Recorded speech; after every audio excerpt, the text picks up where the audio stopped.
Hey guys, Mustang here bringing you another Dragon Ball Z Dokkan battle video. And so yesterday we showed off the full level 10 links Super Saiyan 4 Goku. I've been leveling up all the Super Saiyan 4s because I'm super excited for running this team when Gogeta comes to global. I am going to do a video now that they're all done. I am going to do a full Great 8 power full level 10 links team. Using the Broly leader. So Super Saiyan 4 Vegeta, for me he is only 69%, which is a little bit unfortunate. I'll definitely, I think, pick up a copy of him with coins just so I can get that second dupe, get his other star abilities and the gold equip ability unlocked.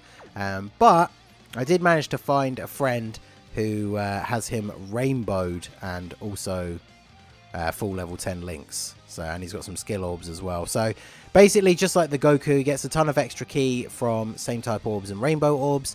He starts the turn with a defensive boost and then builds up attack over the course of 4 turns. And then unfortunately, as we mentioned in the Goku video, one downside for the Vegeta is he massively raises his attack on both supers, but he only raises defense on the 18 key super. So he definitely needs to get that 18 key super off if you want his defense to really jump up. But to be fair, this is the first turn that he's on, and the rainbow one has 125k defense. We have the Xeno Vegeta, who's like a Vegeta family support unit. So as you can see, we only have prepared for battle active, so he's not getting like a crazy amount of extra defense. So to be honest, that defense for him for like what is essentially turn 1 is actually pretty good, because as you can see we're on turn 2, but that's because we had our double Vegeta family Mars Saiyans on rotation number 1. I thought I'd bring them as a rotation just to have something that's not too like crazy powerful, but they will work super well together. Obviously Dark Mars King very good defensively, and Black Mars Saiyan good offensively, and they both lower attack, so in these early stages that helps out a little bit as well.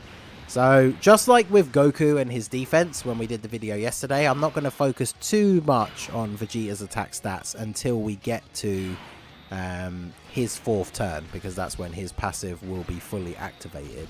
But we can see how it climbs as we go through. Obviously that Xeno Vegeta is a very good Vegeta family support unit. We will eventually get him floated off into the 3rd spot.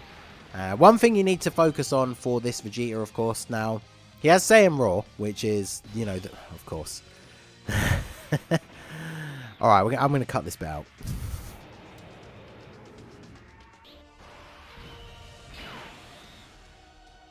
Okay, and we are back. So that is the downside to using this this Goku. But the reason we brought him is because, of course, he has Saiyan Raw. He also has GT.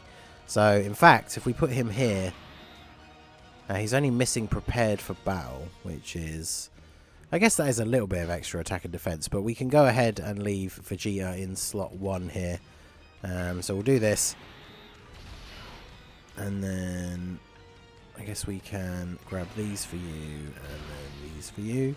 Xeno Vegeta is a really, really good unit for the Vegeta family category in these longer form events as well, because he infinitely stacks his defense. So over 5 million attack stat on Super Saiyan 4 Vegeta here, and his passive is not fully built up. Obviously this is a rotation where we have double support units, so that is definitely something to bear in mind. But that is pretty good considering he is not fully built up, did not have his full link set active. So there's definitely room even for improvement on that number. So that's pretty good. Obviously Vegeta has the potential to be better offensively than Goku, but it's a bit up in the air at the moment. So let's get through to the... We need to get to turn 8, essentially. On turn 8, the friend Vegeta will have his attack, part of his passive, fully maxed out. And then we can see what sort of attack stat we can get from him there. That's the good... This is what I was saying just before Goku transformed. So the good thing about bringing that Goku, Vegeta obviously has the secondary leader skill of Super STR types. I did think about bringing the heroes like Super Saiyan 4 Bardock as well, because obviously he has Saiyan Raw, Super Saiyan... prepared for battle. He doesn't have fierce battle because he doesn't have an awakening, but he definitely could have been a decent option. But then the team, I think, doesn't have enough crossover category allies for him to be getting his full passive, which definitely hampers his abilities a little bit. So we got Trunks here for some support. This is turn 6, so we've got 3 stacks of his passive out of the possible 4. His defense is 150k before supering. Now bear in mind the Super Saiyan 3 Goku only supports attack, whereas the Trunks does give a bit of a defensive buff as well. But that's pretty good, because massively raising his defense massively is 100%. So when he super attacks here, he's going to go up to having almost 300k defense. And yeah, 5.8 million attack stat. So next turn for him, next rotation, turn 8 I should say, when his passive is fully maxed out. Yeah, when we got these double support type rotations, we are going to be hitting easily the 6 mil on the attack stat, which is pretty good. So our unit's getting locked in place. Great. Not actually the end of the world for this rotation, considering the AGL Black Marseillan now only has to take 1 hit. I probably would have put him in the first slot because the Dark Mask King heals on super, so he could have healed back some of the damage that we would have taken in slot 1 with the Black Marseillan. But we should be taking this guy out here, so we don't need to worry about that too much. And then Xeno Vegeta, he can tank a super attack because he has type advantage. His defense should be fairly decent at this point, but it's not going to be anything too crazy. So Black Mask King, or Dark Mask King, obviously very, very good defensively. So when we got type advantage here, and of course the Xeno Vegeta being on rotation, don't forget, giving all the Vegeta family units a pretty substantial buff. So, of course, the friend one is the one that gets locked in the 3rd slot. So, with no defensive support on this rotation, he has 123k, which is actually pretty good, all things considered. And what's my one? Mine's 69%. He has 111, which isn't that bad. Like, obviously, in the harder events, it's not enough to be, like, basically taking no damage. But that's still actually pretty solid. And then Goku here's not taking any hits, so we don't need to worry about items for him. And all the same type orbs, making it so that we can get pretty decent key levels with these guys. So, of course, we take a super before we get to super attack. So that does quite a bit of damage. But now we're going to get the Dokkan attack off with my Vegeta here. So let's see what he's at. 69%. His passive I don't think is fully built up because he's been floated off for a turn or 2. So he's at a 4.1 million attack stat though. So I mean, bear in mind, again, mine is 69%. He has no skill orbs. That's a pretty solid attack stat for just over 4 million for a unit with 1 dupe. So, pretty good. And a very solid amount of damage from the Dokkan attack there as well. So, and then, yeah, this guy at 5.1 million. Okay. So, even with just the Goku, who's not giving him all of his links, that is pretty damn good. And then, yeah, he gets the crit and finishes him off. So, the Dokkan attack should probably have given us a full heal. Yep. So, let's see. What are we looking like here? I guess we'll do this. Because our rotations are a little bit messed up thanks to Black and Zamasu locking certain people in place. But fortunately, all the units on this rotation can handle themselves defensively. Even units like Dark Mask King, he's going to have type disadvantage. The super attack is not great. Oh, okay. 57 damage. There you go. I mean, he's getting a lot of defensive support from the double support unit rotation. But, like, normally he needs to take a hit. And then that triggers the increase of defense in his passive. So getting super attacked as the first attack of the turn is essentially, like, the worst case scenario for him. And he still took double-digit damage despite having type disadvantage. So that is actually very, very good.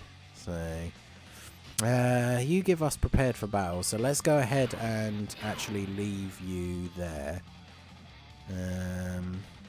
This should drop down all the red orbs at the side, right? Don't let me down. Yeah, there we go.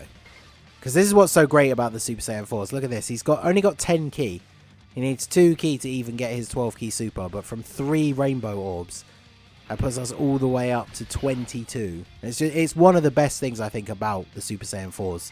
Is obviously you can still get those rotations where the orbs are bad and you can't get the 18 key supers, but you see right there you can just have a little cluster of like 2 or 3 same type orbs, maybe with a rainbow orb in there as well, and then not only are you getting the 18 key super, you're potentially hitting like the full 24 key. So that definitely helps them out because it allows you to prioritize orbs potentially for other people on the rotation who actually need to collect a significant amount, whether it's because they just need all that key or if they have some part of their passive where you want to pick up as many orbs as possible. It really helps out in that process because you can literally just save like a couple of orbs in the bottom corner for the LR Super Saiyan 4s, and they're still able to hit their 18 key super attacks. So let's go ahead and what links do we get from you? Just prepared for battle, and then just prepared for battle. Okay, well, let's fire off the active skill. This is from the Rainbow Friend one, so we'll see how much damage this does. We've got a support unit on the rotation, so considering we have type advantage, we probably finish him off here. Oh, not quite. No crit. So I mean, still 2 million damage for free is pretty good. So we'll go ahead and just put him in the first slot here, and we'll finish off the Dark Mask King. We only get the 12 key super, so that's, I guess, the flip side of that instance. I know this is not a great rotation for him due to the rotation locking that happened previously, but if you don't have a lot of their links active and there's not many same type orbs or rainbow orbs around for you to pick up, then obviously that is going to play a factor there for getting that 18 key super. But we'll see this last final attack stat here and end the video here. This is of course my Vegeta again, so he is 69%. We got double support on the rotation though, and his passive is fully maxed out. I mean, his defense is still 130k, which for a 69% unit, I would say that is very, very good. So we'll go ahead and do this, and then we'll do this. So obviously after getting the 18 key super, he goes up to what, like 260k defense, and he's at a 4.8 million attack stat. So nearly 5 million attack stat for a 69% unit who came out almost 2 years ago. I would say that that is pretty good. Of course, he lets me down here as I'm singing his praises. Doesn't get the super attack counter. Unfortunately, the LR Super Saiyan 4 is only having the 30% chance to counter the super. But there you go. That is the full level 10 links Super Saiyan 4 Vegeta. Both him and the Goku have their own like advantages and disadvantages for certain situations. But of course, what the best rotation really you can run for them is to run them both on a rotation together. But as I sort of mentioned in the Goku video, there is no 170 lead team that you can run them both on until that Gogeta comes out, which is why I'm so excited for him to come to Global. So let me know what you guys think down below. So that is going to be it for the video, guys. This has been the Masked Ningen. Smash that like button, subscribe to the channel if you are new. Check out the link to my Discord in the description. Feel free to join in the fun over there. And I will see you all again soon. Have a good one.